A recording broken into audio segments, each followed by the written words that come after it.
Welcome to my channel Bagish education. 2025-এ যারা মাধ্যমিক পরীক্ষা দিয়েছে তাদের জন্য আমাদের বিষ্ণুপুর শিক্ষা সমাজ থেকে শুরু হয়েছে ক্যারিয়ার কাউন্সিলিং। তোমরা আজকের এক্সপার্ট টিচারদের শুনলাম কীভাবে মাধ্যমিক পাস করার পর তাড়াতাড়ি তোমরা চাকরি পাবে এবং বিভিন্ন ভালো জায়গায় প্রতিষ্ঠিত পাবে। বিষয়টি অবশ্যই মাধ্যমিক শেয়ার করে দাও। চলো মূল বিষয়ে প্রবেশ করা যাক।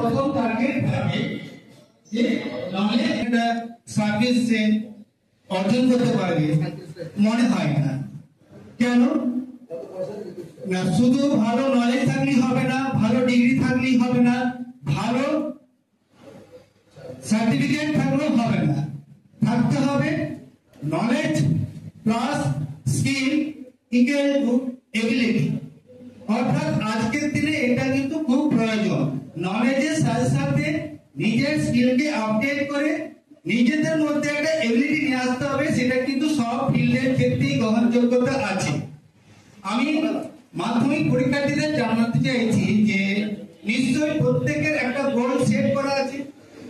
আপনাদের মাধ্যমিক পরীক্ষার্থীদের বলছি, আপনাদের কারো গোল সেট করা আছে, অ্যাম্বিশন কিছু আছে, টার্গেট আছে যে আমাকে সাকসেস হতে হবে। কম্পিউটার ট্রেনিং সেন্টার রয়েছে বিষ্ণুপুরে এবং কমিউনিটিতে। সেখানে 45টা কোর্স রয়েছে, সার্টিফিকেট আর এক বছর ডিপ্লোমা। সেখানে কোর্স ফিস যেটা রয়েছে, সেই কোর্স ফিসটা আছে 2700 থেকে শুরু করে 3000, 3500, 4000, 600 এভাবে বিভিন্ন কোর্স রয়েছে। এই যে বেসিক আইডিয়া মাধ্যমিকের পর আমাদের এসব এলাকায় মাধ্যমিকের পর মেনলি স্টুডেন্টরা আসে যে কম্পিউটারের উপর একটা বেসিক নলেজ তৈরি করা যায়। তো সেই বেসিক নলেজ তৈরি করার জন্য স্টুডেন্টদেরকে সেই প্রতিষ্ঠানে যেতে হবে, সেখানে কাউন্সিলিং হবে, তারপরে বলা হবে যে আপনার এই কোর্সটা আপনার ক্ষেত্রে উপযোগী। তখন সে তার গার্জিয়ানদের সাথে আলোচনা করে দেখবে যে হ্যাঁ সেটা তার পক্ষে সম্ভব কিনা। আমি আর কিছু বলতে চাইছি না। যদি কারো কোনো স্টুডেন্টদের কোনো প্রশ্ন থাকে, কারো কোনো প্রশ্ন আছে আমরা ডেকে রিসোর্স স্পিকারদের আমাদের অনুরোধ। এখানে যারা আমার গুরুজন আছেন বা যারা আমার বড় আছেন তাদেরকে আমি প্রণাম জানাই। আর যার সব থেকে বেশি অবদান আমাদের এই ফার্মেসিতে ডক্টর কৌশিক স্যার, তাকে আমার প্রণাম এবং শ্রদ্ধা জানিয়ে আমি বক্তব্য শুরু করছি। তো প্রথমে আমরা জানবো যে কেরিয়ার কাউন্সিলিংটা কি। কেরিয়ার কাউন্সিলিং হচ্ছে যে রাইট পাথ, মানে আমরা কোন স্ট্রিমে গেলে আমাদের ভালো হবে, কোন স্ট্রিমে গেলে আমাদের মানে আমরা নিজেদের জবটা ঠিকভাবে করতে পারবো, বা আমরা কোনটা আমাদের এবিলিটি আছে, কি এবিলিটি আছে সেটা জানিয়ে আমরা মানে কেরিয়ারটা চুজ করবো আমাদের জীবনে। তো আমি যেহেতু ফার্মেসির ব্যাপারে কথা বলবো, তো কেমিস্ট্রি, বায়োলজি, ফিজিক্স তো মাস্ট, মানে ওটা ম্যান্ডেটরি থাকতেই হবে। তো এখানে কারা কারা কেমিস্ট্রি, বায়োলজি, ম্যাথ মানে পছন্দ করেন হাত তোলো। আর ফার্মেসি হচ্ছে এমন একটা জায়গা যেখানে মেডিসিন মানে আমরা বিক্রি করি, যারা ফার্মাসিস্ট তারা মেডিসিন যেটা বিক্রি। তো একটা রাইট মানে একটা কেরিয়ার চয়েস করতে গেলে তোমাদেরকে কি করতে হবে? প্রথমে মানে তোমরা এতগুলো বিভাগে তোমরা সার্ভিস করছো, ঠিক আছে, তোমাকে তার মানে ডেসক্রিপশন জানতে হবে যে ফার্মেসিটা কি বা ফার্মেসি করে আমরা কি কি করতে পারি। তারপরে তোমাদেরকে ওটাকে নিয়ে অনেক কিছু মানে আলাদা আলাদা যেটা ইন্টারনেটে থাকে যে রিসার্চ করে যে হ্যাঁ এইটা করে আমি এই এক্সামগুলো দিয়ে আমরা অনেক কিছু করতে পারি। তো এইভাবে তোমরা একটা নিজেদের কেরিয়ার চয়েস করতে পারবে অ্যাজ এ ফার্মেসি। কারণ কি এটা মাস্টার ডিগ্রি। এরপরে টাইপ অফ ফার্মাসিস্ট, কি কি ফার্মাসিস্ট থাকে। দেখো হসপিটালে যারা থাকে, ঠিক আছে, তারা হচ্ছে হসপিটাল ফার্মাসিস্ট। কমিউনিটি ফার্মাসিস্ট যারা থাকে, তো সেখানে যারা থাকে ড্রাগ ম্যানেজার হিসেবে যারা কাজ করে তারা হচ্ছে কমিউনিটি ফার্মাসিস্ট। এরপরে ক্লিনিক্যাল ফার্মাসিস্ট। ক্লিনিক্যাল ফার্মাসিস্ট তোমরা কি করতে পারো, এই যে ফার্মটি করে তোমরা ক্লিনিক্যাল ফার্মাসিস্ট হতে পারো, ঠিক আছে। ক্লিনিক্যাল ফার্মাসিস্ট মানে কি, তোমরা কিছুর ব্যাপারে একটা স্পেশালাইজেশন করে, যেমন কার্ডিওলজি একটা সাবজেক্ট, ঠিক আছে, তো অনকোলজি, কার্ডিওলজি যে কোনো একটা বিষয়ে তোমরা একটা স্পেশালাইজেশন করবে। একটা পেশেন্ট একটা তোমরা যে কোনো একাডেমিক্সে তোমরা তখন এই কাজগুলো মানে করতে পারো। এই বেনিফিটস গুলো এখানে আছে। তো আমি লাস্টে একটা কথাই বলবো যে তোমরা কি কি পরীক্ষা দিতে সেগুলো বলছি। ড্রাগ ইন্সপেক্টরের পরীক্ষা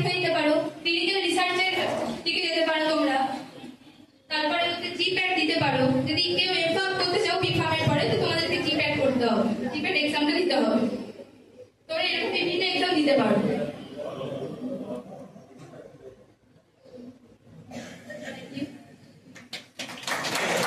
আপনি প্রোগ্রাম করতে পারবেন না।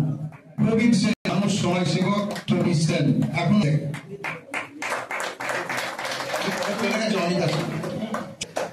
ভালো মানুষের হাত দিয়ে হচ্ছে কারণ যুক্ত দুজন এই কাজের সঙ্গে যুক্ত রয়েছেন।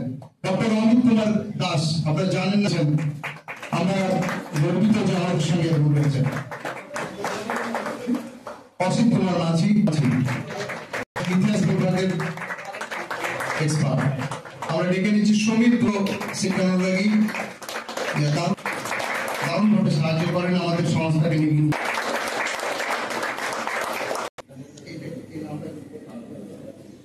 শ্রী অসীম বাগেশ এই পুরো অনুষ্ঠানটিকে রেকর্ড করে রেখেছেন। শ্রী অসীম বাগেশ বাংলার এক্সপার্ট, অন্যতম সক্রিয় কর্মী। সবথেকে বড় কথা, তিনি পুরো অনুষ্ঠানটাকে রেকর্ড করে রাখার জন্য তার আলাদা একটা সম্মান প্রাপ্তি। শীর্ষেন্দু ঘোষ, আপনারা যখন যখন থাকেন করেন প্রথম থেকে প্রথম দিন, যেদিন প্রথম মিটিং হয়েছে, শ্রীমন্তন ধর নবীনগর রাধাকান্ত বিদ্যাপীঠের প্রধান শিক্ষক, সব মিটিং এ আসতে পারেন না, তাকে সম্মাননা প্রদান করছেন ভূমেন্দ্র মুখার্জি। আচ্ছা,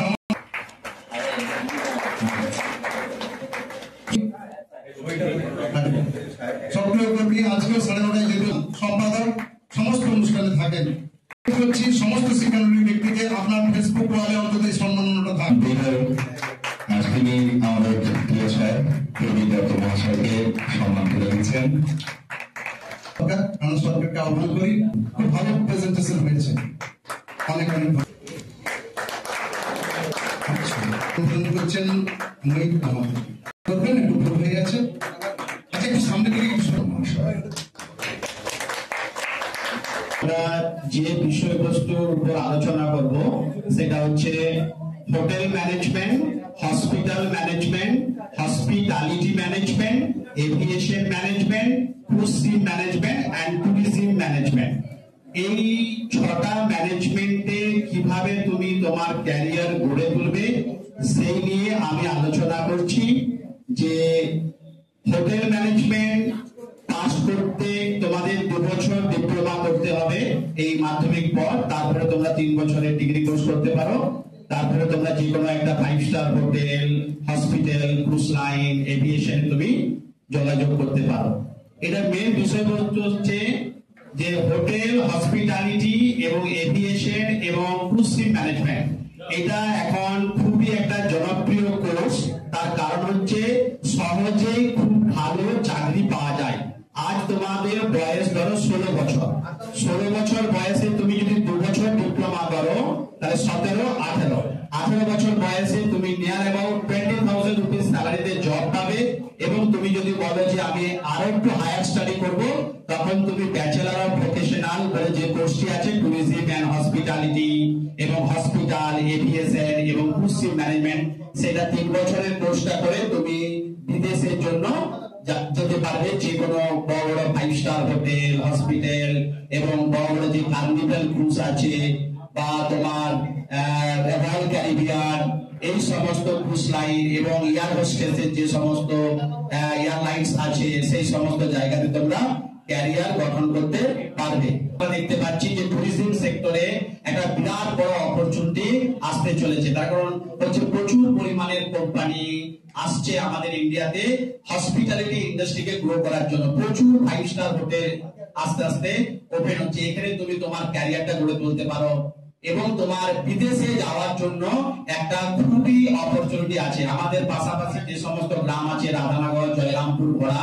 এখান থেকে নিয়ার অ্যাবাউট 50 স্টুডেন্ট আমার যারা আজকে অস্ট্রেলিয়া, আমেরিকা, লন্ডনে কাজ করছে।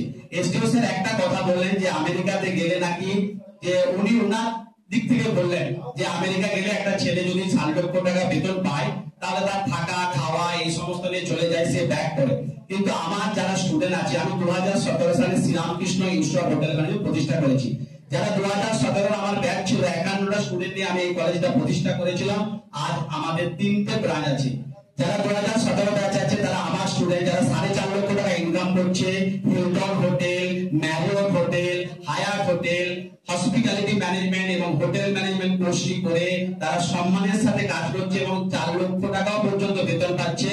এবং যেহেতু এটা হোটেল সেক্টর যেখানে ফুড এবং লজিংটাই মেন জিনিস, সেই জন্য তাদের অ্যাকোমোডেশন, ফুডিং, ড্রপিং, পিকআপ সমস্ত কিছু ফ্রি। যেটুকু টাকা তারা ইনকাম করছে অস্ট্রেলিয়া বা আমেরিকাতে, যারা ক্রুজ শিপে কাজ করছে, কার্নিভেল, রয়্যাল ক্যারিবিয়ান, তারা কিন্তু 1.5 লক্ষ টাকা ইনকাম করলে প্রতি মাসের শেষে তার বাবাকে 1.5 লক্ষ টাকাই পাঠিয়ে দিচ্ছে। তার কারণটা কি? তার কস্টিংটা ছিল কেন না, তার থাকাটা ফ্রি, খাওয়াটা ফ্রি। ক্রুজ মানে কি? তাকে তো সে জলেই থাকতে হবে, তাহলে জলে সে যখন থাকবে তার থাকা ফ্রি, খাওয়া ফ্রি, মেডিকেল ফ্রি, সব ফ্রি। তাহলে আমি যদি মাসে 1.5 লক্ষ টাকা ইনকাম করি, আমি 1.5 লক্ষ টাকা পাঠাবো। তাহলে কিছু সেক্টর আছে যে সেক্টর গুলোতে তুমি যদি নিজের ক্যারিয়ার কম সময়ের মধ্যে 21 বছর 22 বছরের মধ্যে 1.5 লক্ষ 4 লক্ষ টাকা স্যালারিতে চাকরি পেতে চাও, আজ দিন হচ্ছে মানি ইজ দ্য মেন।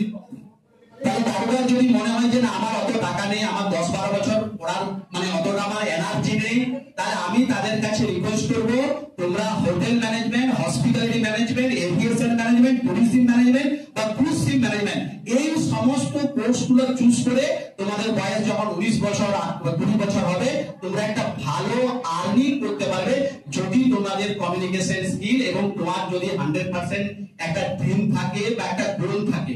আমাদের কলেজে প্রচুর ছাত্রছাত্রী যার বাবা রিক্সা চালায়, যার বাবা সবজি দোকান, আমাদের যেমন অযোধ্যাতে আছে সবজি বিক্রি করে তার বাবা, সেই ছেলে আজকে ক্রুজ লাইনে কাজ করছে, কার্নিভেল ক্রুজ এবং কাজ করছে এমএসসি ক্রুজ। তাহলে এই সমস্ত কোর্সগুলো কিন্তু তুমি ক্যারিয়ার করতে পারো খুব কম সময়ের মধ্যে। যাদের আর্থিক অবস্থা খুব খারাপ, যাদের মনে হচ্ছে যে আমার 2 বছর 3 বছরের মধ্যে একটা ভালো টাকার স্যালারি চাকরি চায়, তারা এই কোর্সটি করে সহজেই যেতে পারো। আর আমাদের আরেকটা প্রোগ্রাম আছে, কোন ছাত্রছাত্রী যদি মনে করো যে আমি ইন্ডিয়াতে আমাদের কলেজে 2 বছর ডিপ্লোমা করে আমি সিঙ্গাপুর বা জার্মানিতে স্টাডি করব, স্টাডি করার সাথে সাথে মান্থলি 1 লাখ রুপি স্টাইপেন্ড পাবো। আমরা সবাই জানি ইন্ডিয়াতেই একটি প্রবলেম যে আমি শুধু পড়াশোনা করবো, 32 বছর 36 বছর ধরে পড়াশোনা করবো, তারপরে জব পেলে তারপরে আমি আমার ক্যারিয়ারটা গঠন করবো। কিন্তু তুমি যদি বিদেশে যাও, জার্মানি, সিঙ্গাপুর, এরাও কিন্তু তোমাদের মতন মাধ্যমিক মানে সেকেন্ডারি ক্লাস পাস করার পরে, হায়ার সেকেন্ডারি পাস করার পরে তাদের যখন বয়স 18 বছর হয়ে যায়, তারাও কিন্তু পড়াশোনা করে, পড়াশোনার সাথে সাথে পার্ট টাইম জব করে তারা মাসে 1 লক্ষ টাকা ইনকাম করে। তাদের বয়স 18 বছর থেকেও তারা কিন্তু মাসে 1 লক্ষ টাকা ইনকাম করছে। তাহলে আমরা জানতে চাইছি যে সমস্ত স্টুডেন্টরা কম সময়ের মধ্যে নিজের একটা ক্যারিয়ার তোমরা গঠন করতে চাও, তাহলে তার জন্য তার থেকে সব থেকে কম সময়ের মধ্যে তুমি কিন্তু তোমার ক্যারিয়ার গঠন করতে পারবে। তুমি যদি আমাদের শ্রীরামকৃষ্ণ ইনস্টিটিউট অফ হোটেল ম্যানেজমেন্টের ফেসবুক পেজে যাও বা আমাদের ওয়েবসাইটে যাও, দেখবে প্রত্যন্ত গ্রাম বাংলা থেকে যে সমস্ত ছাত্রছাত্রী খুবই কম পয়সায় এবং আমাদের যাবতীয় হেল্প বিদেশে পাঠানোর জন্য তার যে ভিসা, পাসপোর্ট, যাবতীয় খরচা আমাদের এসআরএইচ এর বহন থেকে বহন করা হয়। যাতে 41 লক্ষ টাকা, কেউ যদি একটা 5 স্টার হোটেলের জেনারেল ম্যানেজার হতে পারে, পার মান্থে ইনকাম করবে 45 লক্ষ টাকা এবং everything company will be provide the GM. তাহলে সেই জায়গাতে যেতে গেলে তোমাকে আস্তে আস্তে ডেভেলপ করতে হবে এবং স্টাডি করতে হবে। আর basically hotel, hospital and aviation এবং টুরিজম ম্যানেজমেন্টের বড় স্কোপ হচ্ছে ইজিলি বিদেশে জব পাওয়া যায়। অন্যান্য স্ট্রিম থেকে বিদেশে জব পেতে গেলে যতটা কঠিন এবং ওখানে গেলে যে এক্সপেন্ডিচার আছে বা খরচা আছে, সে তুলনায় আমাদের এখানে সম্পূর্ণ একবারে তোমার থাকা খাওয়া সম্পূর্ণ ফ্রি, মেডিকেল ইন্স্যুরেন্স সব company will sponsor you. So I request you, anybody interest, কেউ যদি হোটেল ম্যানেজমেন্ট বা হসপিটালিটি ম্যানেজমেন্ট বা এভিয়েশন ম্যানেজমেন্ট বা ক্রুজ শিপ ম্যানেজমেন্ট বা টুরিজম ম্যানেজমেন্টে নিজের ক্যারিয়ার করতে চাও, তাহলে আমাদের কলেজের সাথে যোগাযোগ করো। তোমাদের মেন হচ্ছে বিষ্ণুপুর। এই মুহূর্তে উনি দুটো কেন্দ্রের দায়িত্বে রয়েছেন, বিষ্ণুপুরের সাথেও বাঁকুড়া জেলাও সামলাচ্ছেন। রবিবার মাত্র একটা ছুটির দিন উনি এসেছেন, ওনাকে অনেক অনেক ধন্যবাদ এবং কৃতজ্ঞতা জানাই। মাইক্রোফোন তুলে দিচ্ছি। বলেছিলে যে তোমার তুমি জানতে চাও কে করেছিল, তুমি তাই তো মাধ্যমিক দিয়েছো? আচ্ছা, আমি এই আর্টিফিশিয়াল ইন্টেলিজেন্স সম্বন্ধে খুব বেশি কিছু জানি না, যেটুকুনি জানতে পারলাম খুব অল্প ইয়েতে সেটা দেখলাম যে আমি এখন বিষ্ণুপুরে একা থাকি, আমার ফ্যামিলি কলকাতায় থাকে। তো রাত্রিবেলা ফিরে না ওই খালি যখন মোবাইলটা চালিয়ে ওই ফেসবুকে নানা রকম ভিডিও দেখি আর কি, একটু এন্টারটেনমেন্ট। ওখানে ওই ক্রিকেট টিকেট এরকম মুভি টুভি দেখতে থাকি আর কি। কিছুদিন পরে দেখলাম ক্রিকেট ছাড়া আর কোনো মুভি আমার আসছে না, ক্রিকেটেরই ভিডিও আসছে। That's AI, that's what AI does. ওরা কি করে, এটা ওদের কাছে ডেটা যে একটা ইউজার সে কোন ধরনের ভিডিও বেশি দেখছে, বেশিক্ষণ ধরে দেখছে, সেইটাই ওকে ফিড করে যাও। মানে এমন আসছে যে হয়তো ওই MS ধোনির বায়োপিক সেটা আসছে, অন্য ওই আমাদের 1983 তে ইন্ডিয়া ওয়ার্ল্ড কাপ জিতেছিল তার ভিডিও আসছে, পুরনো ভিডিও আসছে, ওগুলোই এসে যায় সমানে, অন্য কোনো কিছু আসে না। That's AI, that's the use of it. একটা ছবি দেখতে পাচ্ছ তোমরা, দেখো একটা ভ্যানিশিং মাস্টার ভল্টেয়ার বলে এটাকে, আমাদের ওই সালভাদর দালির আঁকা ছবি, খুব পুরনো ছবি। এটা এক ধরনের ছবি যেটা বাচ্চারা দেখতে পায় না, মানে যদি 4-5 বছরের বাচ্চা হয় সে ওই মুখটা দেখতে পাবে না।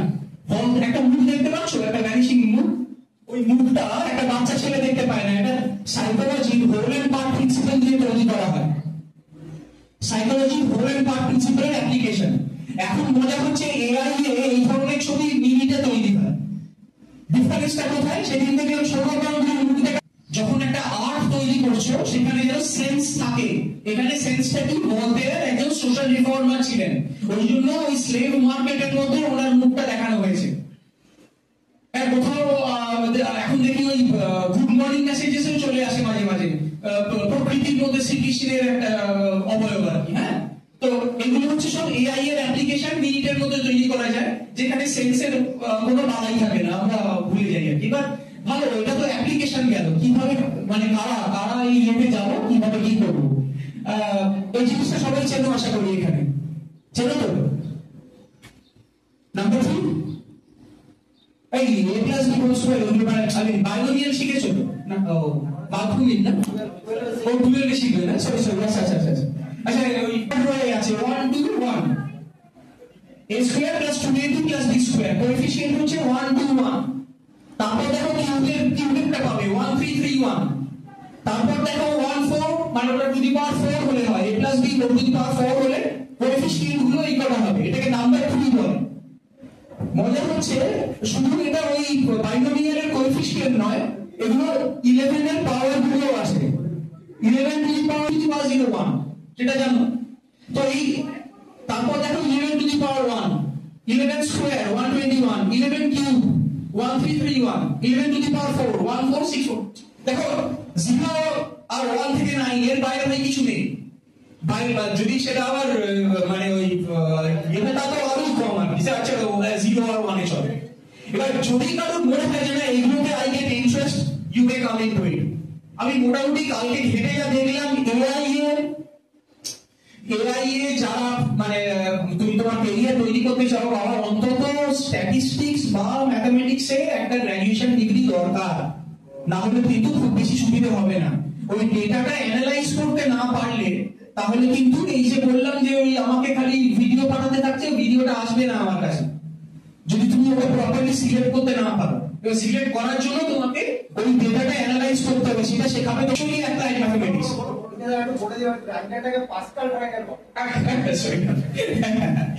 থ্যাংক ইউ, মানে এটাকে থ্যাংক ইউ। মানে এটা আরো মানে এখানে নিজেকে রেস্ট্রিক্ট করেছি, আর জায়গারও ইয়ে ছিল বলে এই ধরনের জিনিসে যদি তোমার ইন্টারেস্ট থাকে। দেখো এখন আমি তোমরা যারা তখন রেসপন্ড করলে আমি দেখলাম অনেকের মধ্যে কিন্তু দ্বিধা আছে, ওইটা তারাও নিজের কাছে ঠিক কথাটা বলতে শেখো যে হ্যাঁ আমি এটা চাই, হ্যাঁ আমি ওটা চাই না। আমি জানি বয়সটা খুব কম, না বলাটা মুশকিল, কারণ বাবা মা আছে, সর্বোপরি পাড়ার লোকজন আছে আর কি। হ্যাঁ, মানে সেটা সব থেকে বড় কথা। মানে আমি এই জন্য বলছি যে এটা তোমাদের বয়সে ছেড়ে দাও। আমি যখন ল্যান্ড ডিপার্টমেন্টে জয়েন করেছিলাম তখন আমার বয়স 30 বছর, 32 বছর সরি। আমাদের কৈলিক মানে আমরা তার আগে একটা সেক্রেটারিয়েটে ক্লাব যাকে বলেছিল, মানে ওটা ওই কারোর কথা শুনে মানে আমি তখন অত বুঝিনি যে অত কি পেঁচিয়ে কি বলা হচ্ছে, ভাবিও নি হতো। এখন কথাটা খুব কানে বাজে যে ওই ভুল পথে চালিত না হয় না, সেটা নিজের পছন্দসই সাবজেক্ট করেছে, ভালো জায়গায় গেছে, এটা ফ্যাক্ট। এবার আমাদের এসডিও স্যার আরেকটা কথা বলে গেছেন যে যে সাবজেক্টটা তুমি পছন্দ করো সেটা নিয়ে তুমি সিভিল সার্ভিস দিতে পারো, সেটা নিয়েই দিতে পারো, কেউ আটকায় না। তবে সেই সাহসটা তোমাকে রাখতে হবে, না রাখলে কি হবে বলে দিচ্ছি। আমার এক দাদা, সেও এখন অন্য ইয়েতে আছে, WBCS পরীক্ষা দিল, ও কেমিস্ট্রিতে ক্যালকাটা ইউনিভার্সিটিতে MSc তে ফার্স্ট ইয়ার সেকেন্ড হয়েছিল। তারপর ওই পিএইচডি করতে গেছিল, ওখানে গিয়ে ওর ওই সাবজেক্ট ছিল whatever, তারপরে দেখা গেল যে কেমিক্যাল গুলোকে ইউজ করতে হয় সেগুলোতে ওর অ্যালার্জি আছে, তো ওই পিএইচডি করতে পারবে না, ফিরে গেল। তাহলে স্যাটার কন্ডিশন কি করবে ঠিক নেই, WBCS একটা সামনে অপশন দিতে শুরু করলো, কেমিস্ট্রি নিল না, কি নিল সাইকোলজি, অ্যানথ্রোপোলজি, রিটেনে পাস করে যায়, লেখাপড়ায় ভালো ছেলে, ইন্টারভিউতে গিয়ে আর পাস করতে পারে না। তিনবার গ্রুপ সি কোয়ালিফাই করলো, একবারও গ্রুপে কোয়ালিফাই করতে পারলো না। মুশকিলটা হলো তার মধ্যে আমি গ্রুপে কোয়ালিফাই করে গেছি, বড়সড় অপরাধ ভাই। আমি ফেল করা ছেলে আছে, সেকেন্ড হওয়া ছেলে, এবার বুঝতে পারছো ফ্যামিলিতে অবস্থাটা কি। মানে এমনও হয়েছে যে তার বাবাকে আমি বিজয়পুর প্রণাম করতে গেছি, সে পাশ হয়ে গিয়েছে, সরি মানে বলা হচ্ছে তা, কিন্তু ইট হ্যাপেন্স, মানে probably I deserve it, I don't know. কিন্তু মুশকিলটা কি হয়, এটা মেনে নেওয়াটা মুশকিল হয় যে আমার ছেলেটা এত ভালো ছেলে, সে গ্রুপে WBCS কোয়ালিফাই করতে পারছে না, ওকে কিছুই না, একখানা সে কোয়ালিফাই করে গেছে, কিছুই না ভাই। আমার ইকোনমিক্স সাবজেক্ট ছিল, আমি ইকোনমিক্স নিয়ে পরীক্ষা দিয়েছিলাম, আমার রোটা কমপ্লিট হয়নি। মানে পিএসসি তে গেলে এরকম যে রো থাকে না, যেরকম তোমরা বসে আছো, মানে ইকোনমিক্সে যারা পরীক্ষা দিয়েছিল আমরা 13 জন পরীক্ষা দিয়েছিলাম, আর হিস্ট্রির জন্য ওদের একটা আলাদা বিল্ডিং ভাগ করতে হয়েছিল। তো এবার কি হয়, আমার কম্পিটিশনটা কমে যাচ্ছে না, তো আমার তো বেশি মার্কস স্কোর করার সুযোগগুলো বাড়ছে।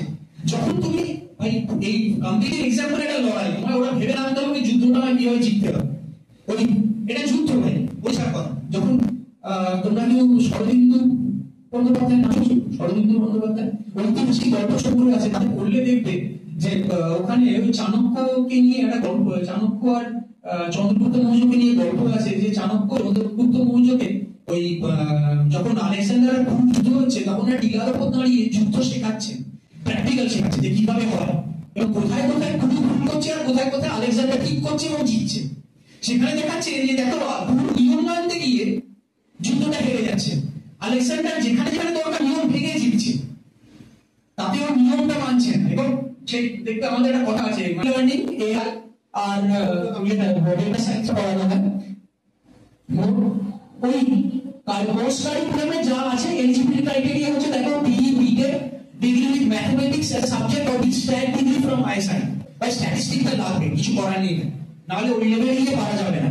মানে আমি যা দেখলাম ওটা বোধহয় 2 লাখ টাকার মতো খরচ আছে, মানে আইএসআই তে 2 লাখ টাকা নিয়ে কেন বলি, মানে প্রাইভেটে গেলে তারপর ওরা সিলেক্ট করবো তোমার ওরা নেবে কিনা।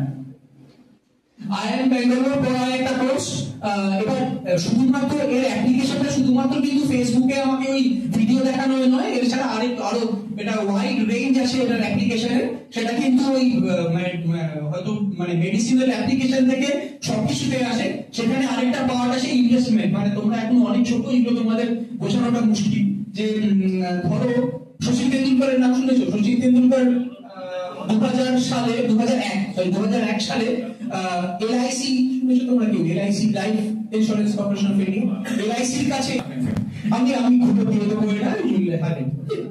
আচ্ছা, এর সঙ্গে আরো কিছু জিনিস তোমাদের একটু বলে এটা, যে যখন তোমরা লেখাপড়া করছো, চাকরি পরীক্ষা দিচ্ছ, একটা জিনিস দেখে নেবে। কিছুদিন আগে একজনের পড়াতে হলো, সেই জন্য বলছি যে ইশিহারা টেস্ট বলে একটা জিনিস হয়, যারা টেকনিক্যাল লাইন, সেখানে উনি একটা জিনিস দরকার পড়ে,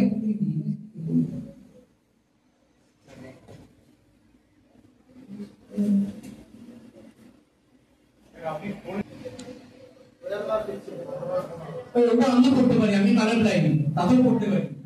এবার দেখো পাচ্ছো, আমায় বলতে হবে পাচ্ছো কিনা, দেখে নাও পাচ্ছো কিনা।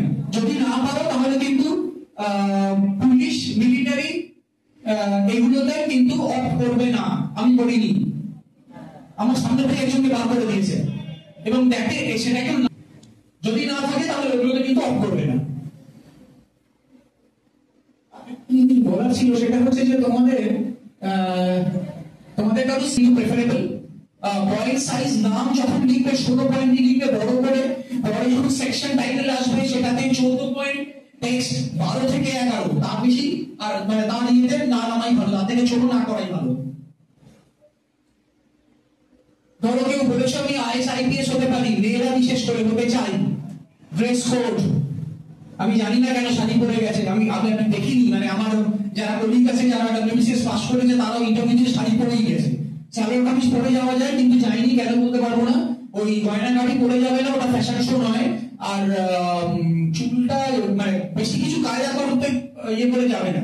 যদি তুমি ক্যারি করতে না পারো হিল করবে না, কারণ ওই ওখানে নানা রকম বসার ইয়ের ব্যবস্থা থাকে, চৌকাঠ থাকে না ইউজুয়ালি, খেয়াল করে সাবধানে নিজেকে ইয়ে করে ক্যারি করবে। এটা মেয়ে গরমকালে স্যুট পরে যেতে যেও না, এমনি মানে এটাতে চলে যায়, এটাই চলে যায়।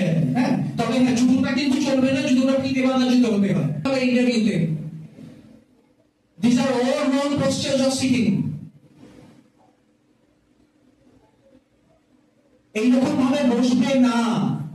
তা বসবো কিভাবে? এরকম বসে আছে দেখতে পাচ্ছ? মিশরের ইতিহাস পড়েছিল ছোটবেলায়, মনে আছে? ক্লাস 6 এ পড়ায় বোধ হয়। ওই রকম ভাবেই বসবে। তোমার তো একটা বাবা ছিল ওই বিয়ে, তোমার ফাইলটা কিছু একটা নিয়ে যাবে, ফোল্ডার সঙ্গে করে ওটা কোলের উপর রেখে সোজা হয়ে বসবে, সিদ্ধান্তটা সোজা করবে।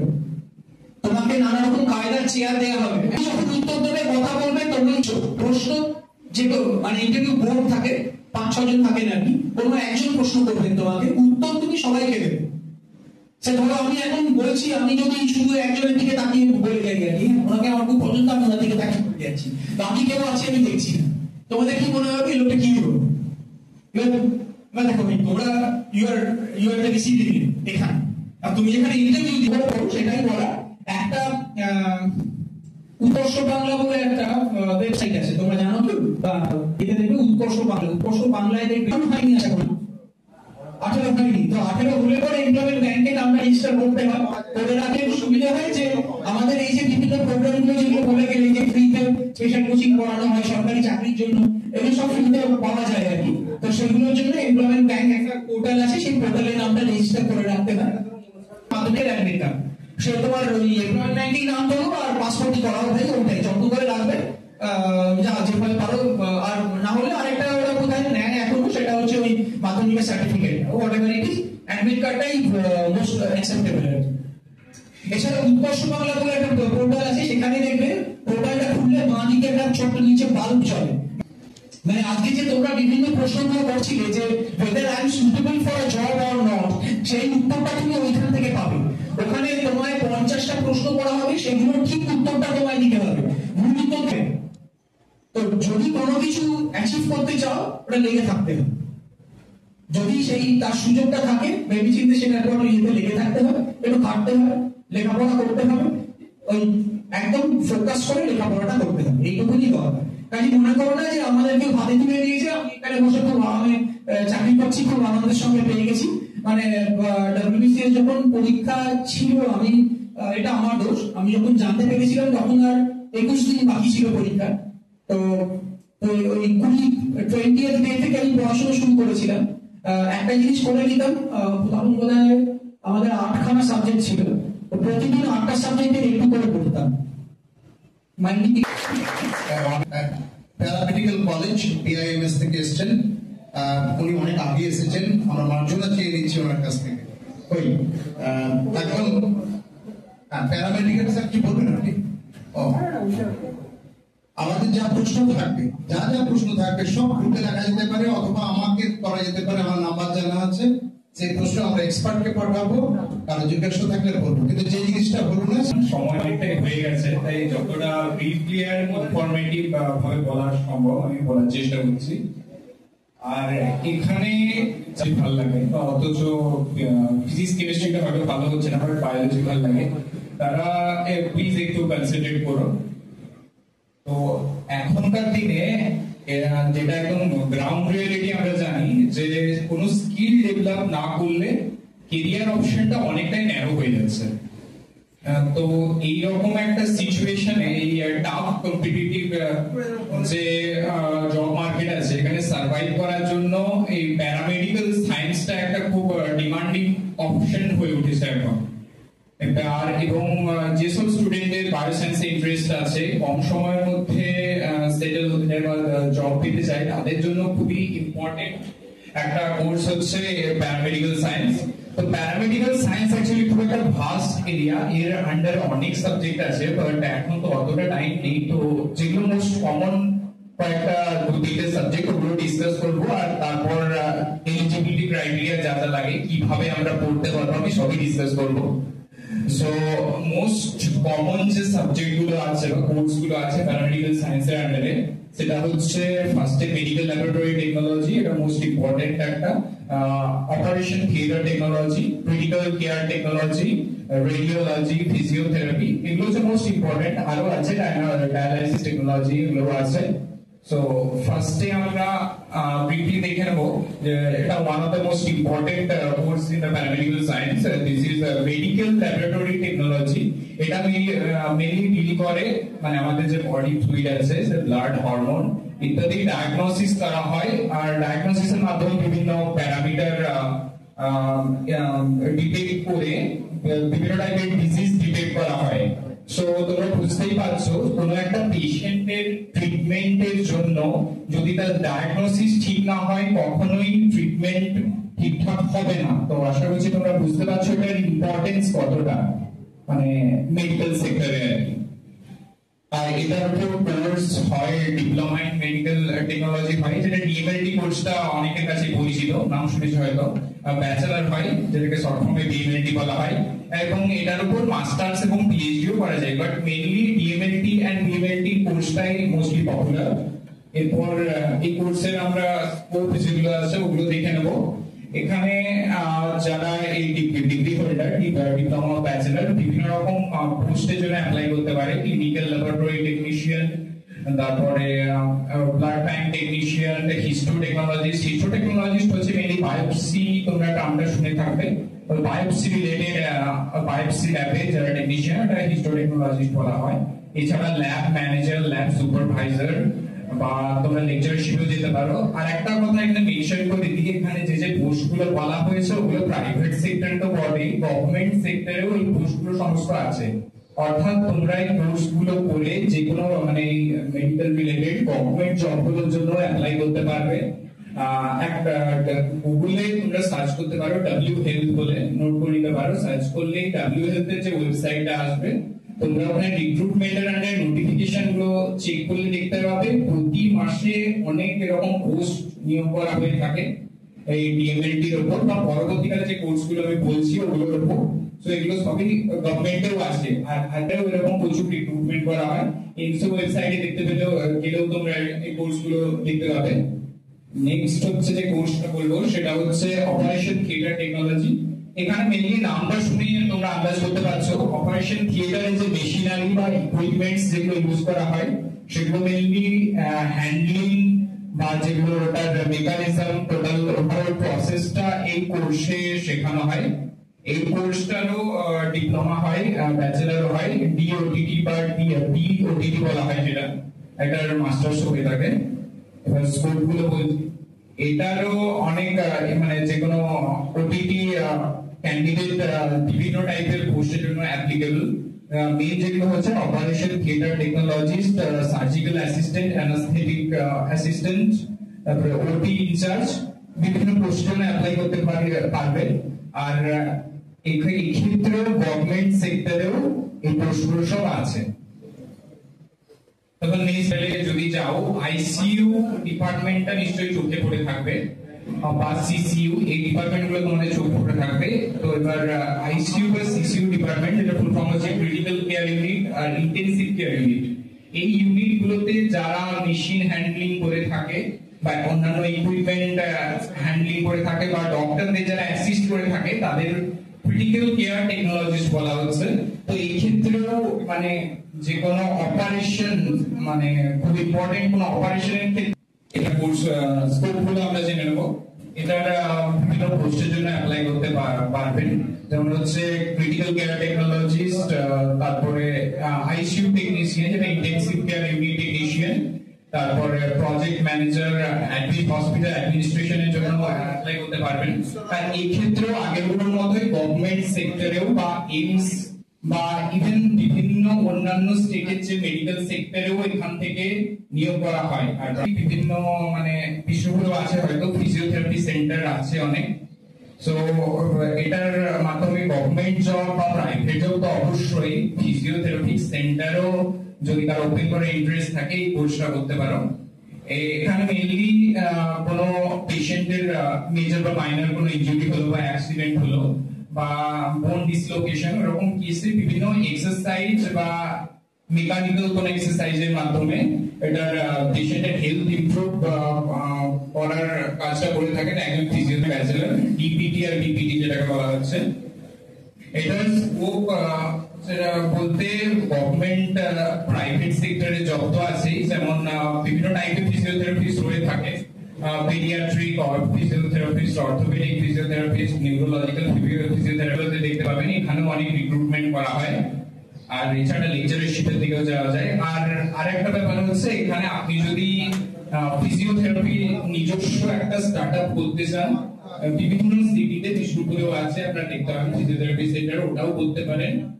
আর ওটার ক্ষেত্রে অনেক সময় কি হয়, গভর্নমেন্ট জবের থেকেও ওটা যে স্টার্টআপের ক্ষেত্রে ইনকাম অনেকটাই বেশি হয়।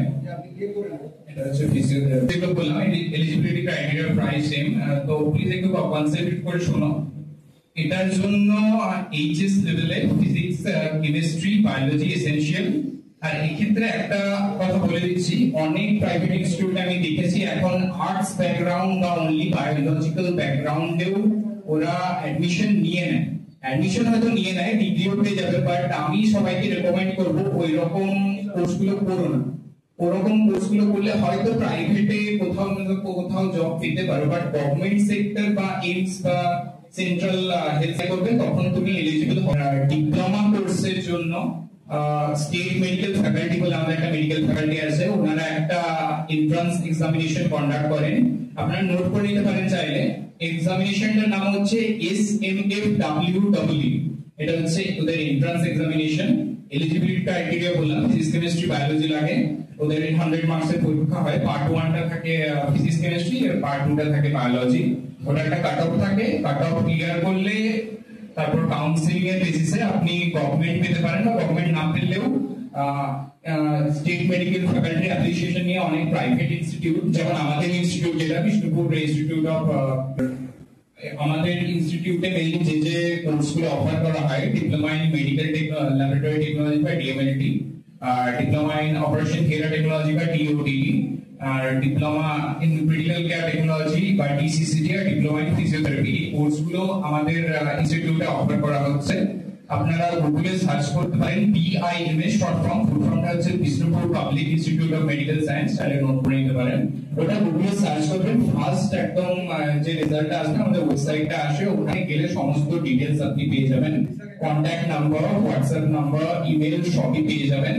আপনি ইন্টারেস্টেড হলে কন্ট্যাক্ট করতে পারেন। যারা ডিপ্লোমা এই কোর্সগুলোতে ডিপ্লোমা করতে চান তারা SMFWW নোট করে নিতে পারেন। SMFWW state medical faculty of West Bengal entrance examination.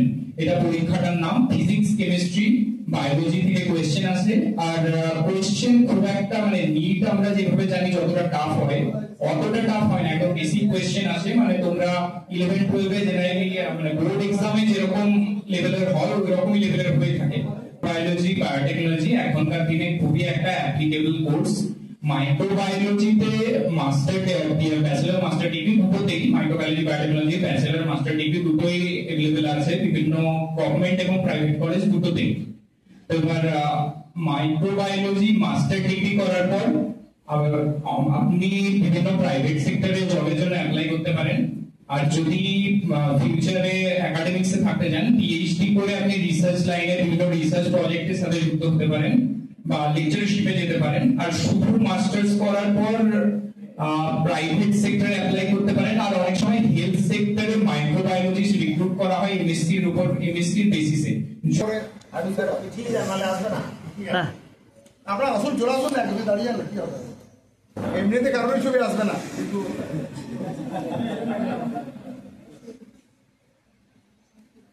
পিছিয়ে যেতে হবে। আমি পিছিয়েছি।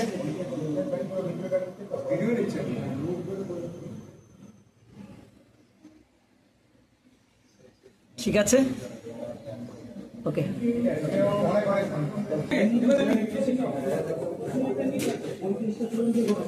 বিষ্ণুপুর শিক্ষাননের সমাজ থেকে যে ক্যারিয়ার কাউন্সিলিং ছিল, অনুষ্ঠানটি শেষ হলো। অবশ্যই চ্যানেলটিকে সাবস্ক্রাইব, লাইক, শেয়ার করে বন্ধুদের মধ্যে সবাই ভালো করে জানতে পারবে। বেস্ট অফ লাক, সকলকে শুভেচ্ছা রইল। থ্যাংক ইউ অসীম বাগিস স্যারকে, যে পুরো অনুষ্ঠানটাকে রেকর্ড করে রেখেছেন, যা আমাদের কাছে ডকুমেন্টেশন হয়ে থাকবে। অনেক অনেক ধন্যবাদ অসীম কুমার বাগিস। আরো